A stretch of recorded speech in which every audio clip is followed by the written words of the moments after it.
32 ঘন্টা পর জীবিত উদ্ধার হওয়ার পর শিশু সাজিদ মারা গেল, এই দায়ভার কার? দেখেন, বাচ্চারা হচ্ছে মাসুম। বাচ্চারা কি মাসুম? এদের দায়িত্ব পরিবারের প্রতি থাকে, মায়ের প্রতি, বাবার প্রতি, যারা অ্যাডাল্ট পার্সন আছেন তাদের প্রতি। কিন্তু আমরা অনেক সময় বাচ্চাদেরকে অবহেলা করি। আমি অনেক সময় রাস্তায় দেখি, মনে করেন কোনো মা রাস্তা দিয়ে বাচ্চাটা নিয়ে হেঁটে যাচ্ছেন, তো বাচ্চাটা কি সাইডে থাকবে না মেইন রাস্তার দিকে থাকবে? হ্যাঁ, কিন্তু আপনি ম্যাক্সিমাম মাদেরকে দেখবেন বাচ্চাটারে মেইন রাস্তার দিকে দিয়ে উনি সাইডে দিয়ে হাঁটে, মানে বাচ্চা মরে যাক, উনি বাচ্চা থাকলে হইল। এরকম বোকা মা আসেনি? বাচ্চার নিরাপত্তাটা হলো সাইডে বাচ্চাকে রাখবেন আপনি, এরপরে আপনি এদিক দিয়ে হাঁটেন, সে তো বাচ্চা। 2 নাম্বার, আপনারা যখন বাচ্চা নিয়ে রাস্তা পার হন, আপনাদের দায়িত্ব হলো বাচ্চার হাতকে কি করা? শক্ত করে ধরে রাখা। অনেকে আছে বাচ্চা টাচ্চা সাইডে দিয়ে উনি বস্তা টস্তা নিয়ে বিজি, যার কারণে বাংলাদেশে এমন ঘটনাও ঘটছে, মা বাপ রাস্তার পাশে দাঁড়ায় আছে, বাচ্চা বুঝে নাই যে দৌড় দিছে, গাড়ির তলে পড়ে শেষ। চান্দিনা স্টেশনে এরকম ঘটনা ঘটছে, বাবা মা দুইজনের সাথে, বাচ্চা হাতে ছিল, বাচ্চার হাত ছাড়ছে, বাচ্চা বুঝে না, গাড়ি যখন আপনার কি বলে এটা হরেন দিছে, বাচ্চা আন্দাজি দিছে, দৌড় দিয়ে যায়, বাচ্চাটা গাড়ির নিচে পড়ে গেছে। সুতরাং এটা আমরা যারা বড়, আমাদের দায়িত্ব। আপনি ছোট বাচ্চাকে খাটের মধ্যে শোয়াইয়া আপনি যেখানে সেখানে আছেন, তো বাচ্চাটা যে কোনো সময় পড়তে পারে না। এই জন্য আমি পরামর্শ দিই, যাদের ছোট বাচ্চা আছে প্রয়োজনে ফ্লোরের মধ্যে উঁচু, যাতে ঠান্ডা না লাগে, জাজিম বিছিয়ে সেখানে শোয়াবেন, কিন্তু খাটের উপরে শোয়েন না। কারণ বাচ্চারা যদি খাট থেকে পড়ে যায়, তার শ্বাসকষ্ট হওয়ার সম্ভাবনা কি আছে। তো এখানে দায়ভার বলতে, এই বাচ্চাটা অসুস্থ ছিল, কোনো মা বাপ তো আর ইচ্ছা করে বাচ্চাকে মারে না। তবে যারা পাইপটার মাথাটা খোলা রাখছে তারা হলো জালেম। আমার দেশে এগুলো অহরহ চলেনি, ডিপ মেশিন বসায়, এটা বসায়, সেটা বসায়। কিন্তু সতর্ক থাকবেন আপনি, সতর্ক। রাসূল সাল্লাল্লাহু আলাইহি ওয়াসাল্লামকে জিজ্ঞেস করা হলো, রাসূল আমি কি আল্লাহর উপরে ভরসা করব আগে, না ওটটাকে রশি দিয়ে শক্ত করে বাঁধবো আগে? রাসূল বলছে ওট আগে শক্ত করে বাঁধবা, এরপরে ভরসা করবা কার প্রতি? সিস্টেম। আপনি সতর্ক থাকবেন। এই যে পাইপ টাইপ সরকারি কাজ, আমি গর্ত খুঁড়ে দেখছি বাড়ির সামনে, অনেকে গর্ত খুঁড়ে রাখে, বৃষ্টির পানি এটা জমে, তো এখানে বাচ্চা পড়ার সম্ভাবনা আসেনি? আছে। তকদিরের উপরে আমাদের হাত নাই, তবে আমাদেরকে সতর্ক থাকা লাগবে। এখানে ফায়ার সার্ভিস যেই চেষ্টাটা করছে, তাদের চেষ্টার মধ্যে কোনো কমতি আপনি দেখছেন? 40 ফিট মাটি পর্যন্ত তারা খুঁড়ে নিচের দিকে গেছে, কত চেষ্টা করছে তারা, কিন্তু একটা পাইপের ভেতরে একটা মানুষ তো বেঁচে থাকার সম্ভাবনা কি নাই। আমরা দোয়া করি এই বাচ্চাটিকে যেন আল্লাহ জান্নাতে উঁচু মাকাম দান করেন, তার মা বাপকে যেন আল্লাহ ধৈর্য ধরার তৌফিক দান করেন। হুজুর, শীতকাল চলছে, অনেক যুবকেরা বিদ্যুৎ চুরি করে শরীর গরম করার জন্য ব্যাডমিন্টন খেলে, এতে কি গুনাহ হবে? এ কথাটা সত্য নাকি? সব এলাকায় এরকম যুবক আসেনি? আছে। ব্যাডমিন্টন খেলে ডাইরেক্ট কারেন্টের লাইন থেকে লাইন নামায়া। প্রথম কথা হলো, ব্যাডমিন্টন শরীর চর্চার জন্য খেললে গুনাহ নাই, কিন্তু টাকা দিয়ে খেললে জুয়া হবে। 2 নম্বর কথা হলো, এই যে বিদ্যুতের লাইন, এই বিদ্যুতের মালিক কি আমি নাকি বাংলাদেশের সমস্ত জনগণ? কথা আসতে কইছেন তো? এইটা কি জুমুরের বা যে এলাকায় যুবক আছে তাদের বিদ্যুতের লাইন, না এটা সারা বাংলাদেশের মানুষের বিদ্যুতের লাইন? তা আপনি যে এই বিদ্যুৎ চুরি করে খেলতেছেন আর লাফাইতেছেন, এই লাফানি এনে শেষ হবে না, আখেরাতে আবার লাফানো লাগবে জাহান্নামের আগুনে পড়ার পরে। শুনেন, একটা কথা বলি, একজন ব্যক্তির হক নষ্ট করা আর সবার হক নষ্ট করা, দুইটা কি এক জিনিস? আমি মনে করেন মন্নান ভাইয়ের হক নষ্ট করলাম, অথবা মোস্তাক ভাইয়ের হক নষ্ট করলাম, অথবা অলি ভাইয়ের হক নষ্ট করলাম, তাহলে ব্যক্তি একজন, কয়জন? আমি ওনাদের কাছে মাপ চাইলে মাপ, ওনারা মাপ দিলে। কিন্তু আমি এই মসজিদে আপনারা 150, 200, 300 মানুষ আছেন, সবার হক নষ্ট করলাম, তা আমি একজনের কাছে মাপ চাইলে হইব নি? এই যে বাংলাদেশে যারা নেতা হয়, মন্ত্রী হয়, টেলিফোন বিল দেয় না, গ্যাসের বিল দেয় না, তেলের বিল দেয় না, আসেনি এরকম? এই যে কয়দিন আগে পত্রিকায় দেখলাম, এক প্রেসিডেন্টের গাড়ির মানে পরিষ্কার পরিচ্ছন্ন রাখার জন্য কয় কোটি নেই। তো এটা কি একজনের টাকা নষ্ট করছে না পুরা 20 কোটি মানুষের? 20 কোটি মানুষের কাছে মাপ চেয়ে দেবে। সুতরাং এই বিদ্যুৎ লাইন বলেন, এগুলি যেগুলি জাতীয় সম্পদ, এগুলো আপনি হাত দিলে, আপনি সবাই মাপ না করলে আপনি মাপ পাওয়ার কোনো রাস্তা নাই, কারণ এটা বান্দার হক। বল এটা কার হক? সোজা কথা, বিদ্যুতের লাইন মিটার নামাইয়া ব্যাডমিন্টন খেলো, যা ইচ্ছা তা খেলো, কোনো সমস্যা নাই। কিন্তু জাতীয় গ্রেড থেকে বা বিদ্যুতের লাইন থেকে সরাসরি লাইন নামাইয়া লাইট জ্বালাইয়া লাফালাফি করা, খেলাধুলা করা জায়েজ না, এটা হারাম। ইসলামী দল হয়ে বিধর্মীদের নমিনেশন দিচ্ছে জামাত, এটা কিভাবে দেখছেন? আমি এ ব্যাপারে উত্তর দেব না, তবে আমরা, দেশটা আমাদের। বলেন দেশটা কার? দেশটা কোনো রাজনৈতিক দলের নাকি সবার?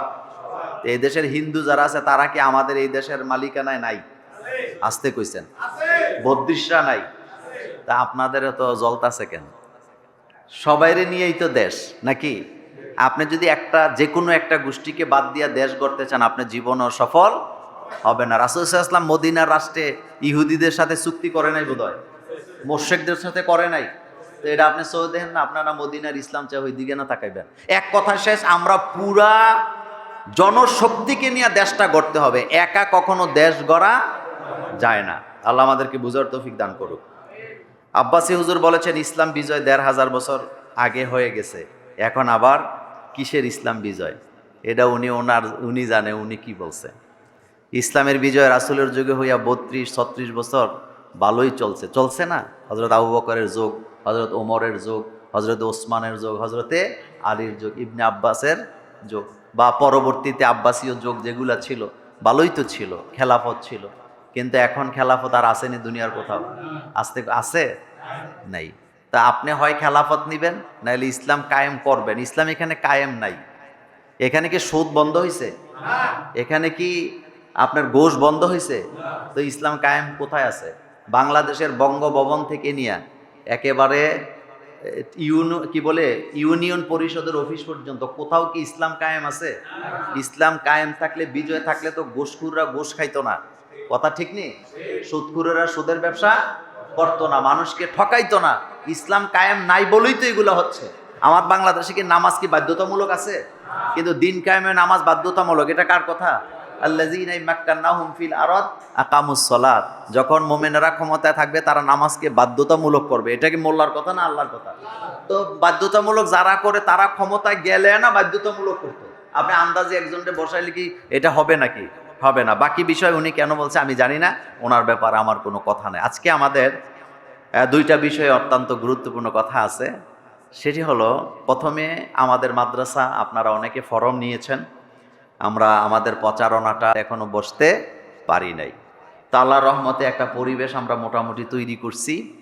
আমরা সিদ্ধান্ত নিয়েছি আগামী বুধবার থেকে আপনাদের ছেলে মেয়েদের ভর্তি করানো শুরু করব ইনশাআল্লাহ। আগামী বুধবার, কত 17 তারিখ বোধহয়, বুধবার থেকে ভর্তি শুরু হবে। বুধবার কি বার, কত তারিখ পরে? 16 না 17? 17 তারিখ বুধবার। এর আগে আমরা অফিসে বসবো। আর দ্বিতীয় কথা হলো, বাচ্চার গার্ডিয়ান সহ আসতে হবে। আমরা তাদের সাথে কথা বলবো, সাক্ষাৎকার নেব, এরপরে আমরা তাদেরকে ভর্তি করব। প্রত্যেকটা বাচ্চার গার্ডিয়ানকে আমরা আলাদা আলাদা সাক্ষাৎকার নেব, এবং সেই সাক্ষাৎকার আমি নিজেই নেব। আমি ওনার সাথে কথা বলবো, তার বিষয়ে আমি জানবো, বাচ্চার ব্যাপারে জানবো, বাচ্চার কি কি সমস্যা আছে সেগুলো আমরা রেকর্ড করব। আমরা বাচ্চাকে এভাবেই প্রত্যেকটা বাচ্চাকে ভর্তি করব। এটা হলো প্রথম কথা। আগামী বুধবার থেকে আপনারা যারা ফরম নিয়েছেন, আমি যেহেতু মাহফিল করি, আমি 11টায় বসবো, 11টা থেকে 2টা পর্যন্ত আমি থাকবো, আর বাকি আগে পরে আমাদের অন্য লোকেরা এখানে থাকবেন ইনশাআল্লাহ। দ্বিতীয় কথা হলো, আপনারা জানেন যে মাদ্রাসাটা একেবারেই নতুন। আমরা চেষ্টা করছি একটু ভিন্নভাবে কিছু করার জন্য। তো ভিন্নভাবে করতে গেলে অনেক অর্থের সাপোর্ট লাগে। আর আমরা কোনো গণহারে এই মাদ্রাসার জন্য কোথাও কোনো কালেকশন করছি কেউ কি বলতে পারবেন? আমরা কি কোথাও দাঁড়ে দাঁড়িয়ে গেছি বা কোথাও বলছি যে টাকা দেন টাকা দেন? এটা তো আমাদের সাথে যায় না, আমাদের মান সম্মানের সাথে যায় না, আমাদের মাদ্রাসার কারুকলামের সাথেও যায় না। এটা মূলত ওই চিন্তা থেকে হয় নাই যে এটা আস্তে আস্তে হবে, এরকম না। আমরা এটা আপনারা জানেন, এক কথা এটা একটা ক্যাডেট মাদ্রাসা। তো তো এটা তো জনগণের কাছে আপনি খুঁজবেন এরকম বিষয় না। যার ইচ্ছা হবে সে দিবে, না দিলে আমরাই করতে হবে, কথা ঠিক কিনা? তা আমরা ওই চিন্তা থেকে এটা পরিবেশ একটা তৈরি করতেছি। আপনারা জানেন কাজ তো চলতেছে, কাজ তো বন্ধ নাই। সবচেয়ে বড় সমস্যা হলো সব দিকে আমাকে দৌড়াইতে হয়। প্রথম অবস্থায় কোনো দায়িত্বই কাউকে দেওয়া যাচ্ছে না, দিলে তো জিনিসটা সুন্দর হয় না। তো ইনশাল্লাহ আপনারা আগামী বুধবার থেকে আমাকে পাবেন 11টা থেকে 2টা পর্যন্ত আমি এখানে অবস্থান করব। এর মধ্যে আপনারা আপনাদের বাচ্চাদেরকে নিয়ে আসবেন, আমি ইনশাল্লাহ থাকবো, আপনাদের সাথে কথা বলবো, বাচ্চাগুলোকে আমরা ভর্তি করব ইনশাআল্লাহ। দ্বিতীয় কথা যেটা গুরুত্বপূর্ণ সেটা হলো আমাদের এই ঝুমুরে একটা মাহফিল আমরা ডেট করছি, কত তারিখ বলেন তো? জানুয়ারি 7। আচ্ছা, অন্তর থেকে একটা কথা বলবেন, এই মাহফিলটা কি আমাদের ঝুমুরের উত্তরপাড়ার একলা হইলে ভালো হয় না সারা ঝুমুরের হইলে ভালো হয়? অন্তর থেকে বলবেন, একজনও মুখ বন্ধ করে থাকবেন না, বলেন। নাকি উত্তরপাড়ার হইলে ভালো হয়? কাদের হইলে ভালো হয়? নাম্বার 2, এই মাহফিলটা কি শুধু ময়নামতি অঞ্চলের হইলে ভালো হয় না পুরো কুমিল্লার হইলে ভালো হয়? আপনারা কোনটা চান? কুমিল্লা। আমরা এই চিন্তা থেকে, এই যে আজকে আপনারা এনে যারা মুসল্লি আছেন সবাই কি ঝুমুর উত্তরপাড়ার নাকি অনেক দূর দূরান্তের আছে? এই যে আমার মোতালিব ভাই, উনি কি উত্তরপাড়ার? অলি ভাই কি উত্তরপাড়ার? মানে দুইটা দিলাম আর কি কথাটা।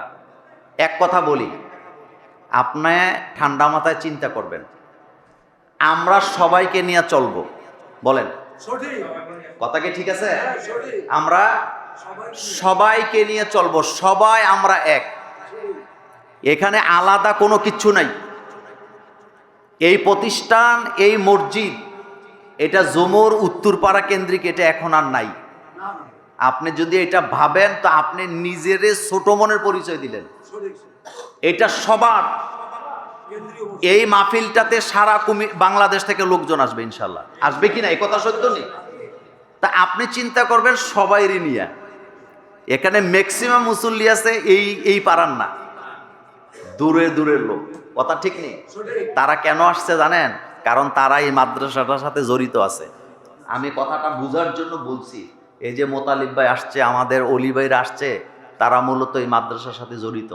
মাদ্রাসা আপনি একা চালাইতে পারবেন না, সবাইরে নিয়ে চলতে হবে। সুতরাং এই মাহফিলটা সবার, এটা ঝুমুর উত্তরপাড়ার একার মাহফিল না। এই মাদ্রাসাটা সবার, ঝুমুর উত্তরপাড়ার একা এটা মাদ্রাসা না। এই কথার সাথে আপনারা একমত? একমত। সুতরাং এটা সবার জন্য উন্মুক্ত, এটা সবাইরে নিয়ে বসবেন। আমি মোস্তাক ভাইয়ের দায়িত্ব দিছি, পুরা ঝুমুরের মুরব্বীদেরকে নিয়ে আপনারা প্রয়োজনে মাইকিং করে সবাইরে নিয়ে মাদ্রাসায় বসেন, আর মাদ্রাসায় বসবেন, মাঠে বৈশা সবাইরে নিয়ে মিটিং করেন, সবাই যাতে স্বতঃস্ফূর্তভাবে এই মাহফিলটার মধ্যে কি আসে, সহযোগিতা করে। আপনি একটা মাহফিল দিলেন, আমি আইলাম না, তা আপনার মাহফিল কি হইব? আপনি উত্তরপাড়া একটা মাহফিল দিচ্ছেন, তো ওরা আইলো না, তা আপনি কি সফল হইবেন? আপনি একেবারে নিজে রেলুয়া নিজে চলে লাগবেন, ব্যাপারটা কি এমন? নাম্বার 2, আমি আজকে এই কথাটা বলতেই হবে, আমি যেহেতু মাদ্রাসা নিয়ে 24 ঘন্টা ব্যস্ত থাকি, আমি বলছিলাম যে এই বছর মাহফিলটার কোনো দায়িত্ব আপনারা আমারে দিয়েন না। এই যে লোকটা আছে না হাসতেছে বসে বসে, এখন এই মোস্তাক ভাই আমারে জোর করে আমার কান্দে ধরাইছে, কইছে না আপনারা ছাড়া হবে না, আপনি বক্তা বাবা দাওয়াত দিবেন, আমরা সব করব। তো যাক, আলহামদুলিল্লাহ বক্তা দাওয়াত দেওয়া হয়েছে, এটা আপনারা জানেন। এবং আমরা যাদেরকে দাওয়াত দিছি সবাই বাংলাদেশের ক্লাস 1 বক্তা, সেরা 20 জনের 5 জনকে আমরা নিয়ে আসছি। নাম্বার 2 হচ্ছে, বলছি যে দায়িত্ব পালন করব না, কিন্তু যখন কাঁধে চলে আসছে তখন কি আমি বসে আছি নাকি? নাই। আমি আপনাদেরকে বলি, আমি বলছি যে আমারে এই মাহফিলের ব্যাপার কোনো প্যারা দিয়েন না আপনারা, আমি এই বছর পারবো না, আমার অনেক প্যারা, আমি যে কত প্যারায় আছি, কারণ এক একটা জিনিস করতে অনেক টাকা লাগে। আচ্ছা, আপনাদেরকে একটা প্রশ্ন করি, এত লক্ষ লক্ষ টাকা দিয়ে মাদ্রাসা সাজাইছেন, তো মাদ্রাসার অফিসের ভিতরে যদি আপনি প্লাস্টিকের চেয়ারে মানুষরে বোয়ান, আপনার এটা সুন্দর হইব নি? কথা আসতে সুন্দর হইব? তো এই চিন্তাটা মাথায় ঢুকে না কেন? আমার প্রতিটা জিনিসই তো আলাদা হইতে হবে। তো এগুলা করার জন্য কি লাগে? টাকা লাগে না? আবার সাজাইলেন, মানুষ এলো না, লাভ হইল না, সব দিকেই তো চিন্তা করতে হবে। সেজন্যে আমি তারপরেও আমি বলছি ঠিক আছে, আমি কতটুকু করছি না করছি এটা পরে বলবো, এখন শুধু একটু বলে দেই। পরে দেখলাম যে না, তাদের জন্য ব্যাপারটা কঠিন হবে। পরে আমি দায়িত্ব নিয়ে পোস্টার আর লিফলেট একজনের কান্দে দিয়ে দিছি। পোস্টার আর লিফলেটে 25,000 টাকা আসে, টোটালটা একজনের কান্দে দিছে যে আপনি পুরোটা দিবেন। ভালো হয়েছে না খারাপ হয়েছে? কিন্তু লোকটা আপনাদের জুমুরের উত্তর ফারান না, এই লোকটা বুড়িচংয়ের। 2 নাম্বার, ফেস্টুন, ব্যানার এগুলা করতে লাগে 16,000 টাকা। কত? আমি একজনকে এটা দিছি, কিন্তু লোকটা আপনাদের জুমুরেরও না, কুমিল্লারও না, এই লোকটার বাড়ি নোয়াখালী। কথাটা বুঝছেননি আপনারা? তা আপনারা কেন বলেন যে এটা আমাদের উত্তরপাড়ার মাহফিল? এরপরে এটারে কি কয়, স্টেজের যে ব্যানার, এই ব্যানারটা বিশাল বড় একটা ব্যানার,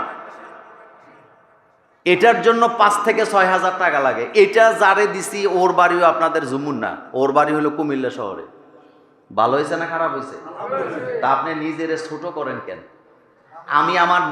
আমি জীবনে আমার মন ছোট করি না। আমি একটা কথা বলি, এক হুজুর নাকি আরেক হুজুরে ইমামতি করতে দিছে ওনার জায়গায়, হুজুরের ইমামতি চলে গেছে।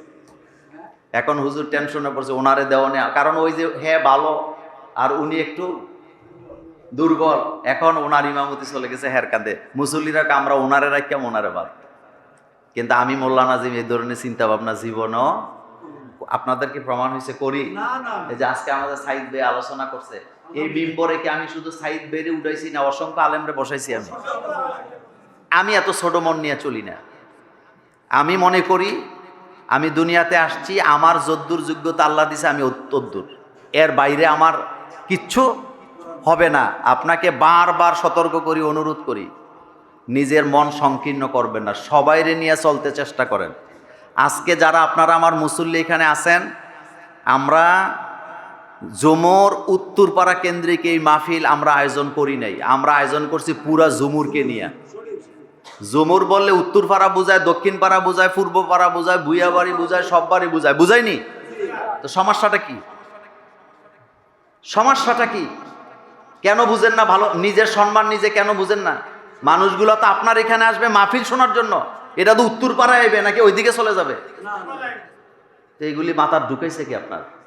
কিছু কিছু লোকদের কথা আসছে, তোমরা যুবক মানুষ, আমি তোমাদেরকে কথাটা বুঝার জন্য অনুরোধ করলাম, নিজের সম্মান নিজে নষ্ট করো না, বেশি বুঝতে যাইও না। বেশি বুঝলে আমও যাবে, সালাওয়া যাবে। বেশি বুঝছো না। একটা গল্প বলি, আমার মা একটা গল্প বলছিলেন, এটা মুরাদনগরের ঘটনা। এক লোক জমিদার ছিল, কিন্তু মন ছিল খুব ছোট, অনেক সম্পদ তার, সে নিজে ওই যে জমিন নিরি দেয়, আপনারা কি বলেন এটা? নিরি দেয়। সম্পদ বিশাল, কিন্তু রুচি একবারে ছোট। সে লেংটি দিয়া তার জমিনের মধ্যে, আপনার পাট ক্ষেতের মধ্যে নিরি দিতেছে, গাছ তুলতেছে। তার মেয়েরে দেখার জন্য ঢাকা থেকে লোকজন আসছে, জমিদার ফ্যামিলি তো, দেখার জন্য আসছে, তার মাইয়া বিয়ে করাবে, এত বড় সম্পদশালী। তো এদিক দিয়ে তার বাড়ির দিকে যাবে, রাস্তার মধ্যে হের লগেই দেখা। তো হেরে ডাক দিয়ে কইছে, ভাই অমুকের বাড়িটা কোথায়? উনি উঠে আইছে, হাতের মধ্যে কাশি, কাশি বুঝে, ওই যে নিরিয়ানের কাশি আছে না একটা, কাশি হাতের লেংটিও ঠিক আছে। কয় কেন? কয় আমরা ওনার বাড়িতে যাব, ওনার একটা মেয়ে আছে, উনি এদিকের সম্পদশালী ব্যক্তি, ওনার মেয়েরে দেখতে যাব। বাড়িটা কোনটা? হে বেটা এখন ডান হাতের কাছে বাম হাতে নিয়া নিজের পাছার মধ্যে একটা থাপ্পড় দিয়া কয় আমারে কি পছন্দ হয় না? বুঝছেননি কথাটা? হেরা তো কয় কি রে, এই লোকে কি কয়? আমি সেই লোক, আমারে পছন্দ হয় না। এই লোকগুলার ওনার বাড়িতে যায় না, ওখান থেকে ফেরত চলে গেছে। সব কথা খুইল্লা বলবো না, মনে রাখেন, কাজে দিবে। নিজের সম্মান নিজে খুয়াইয়েন না। এক কথায় আমি আজকে বলি, এই মাদ্রাসা, এই মসজিদ, এই মাহফিল, এটা পুরা ঝুমুরের। তাইলে আমি মোল্লা নাজিম আছি। যদি হয় এটা উত্তরপাড়া, আমি আপনাদের এই মাহফিলের সাথে নাই। মাদ্রাসা থাকবে, মাদ্রাসা তো আমরা করছি সবাই মিলে। আপনি আপনি আমার কথা বুঝছেন? আপনারা আমার কথা, আপনি রাগ হন খুশি হন আপনার ব্যাপার। এই মাহফিল যদি হয় পুরা অঞ্চলের, আমি মোল্লা নাজিম আনছি। মাহফিল যদি হয় শুধু জুমুর উত্তরপাড়ার, আমি না। আপনারা করেন, আপনারা আমারে যেখানে রাখবেন আমি থাকবো, কিন্তু আয়োজনের সাথে আমি না। আমি এত ছোট মন নিয়ে চলি না। আমার চিন্তা আছে বাকি কাজগুলা কিভাবে আঞ্জাম দেওয়া হয়। আমি তো পরিশ্রম করতেছি। সম্মান কি আমারটা বাড়বে না জুমুরেরটা বাড়বে? অহংকার ভাবে নিয়েন না কথা। একটা কথা মনে রাখবেন, এই জুমুর উত্তরপাড়ার কারণে মোল্লা নাজিমের মর্যাদা বাড়ে নাই। এ কথা মুছে তেল দিয়েন না। তেল দিলে ভুল করবেন আপনি। আপনার কাছে কি মনে হয় আমার এই জুমুরে আসার পরে আমার মর্যাদা বাড়ছে? না না, সারা দুনিয়া আমার এখানে আসার পরে চিনছে? এ কথাগুলো রেকর্ড করো না। সাবধান করলাম, ছোট মনের পরিচয় দিয়েন না, মন বড় করেন। এই যে আজকে অলি ভাই ঢাকা থেকে চলে আসছে, আপনাদের কারণে আসছে উনি।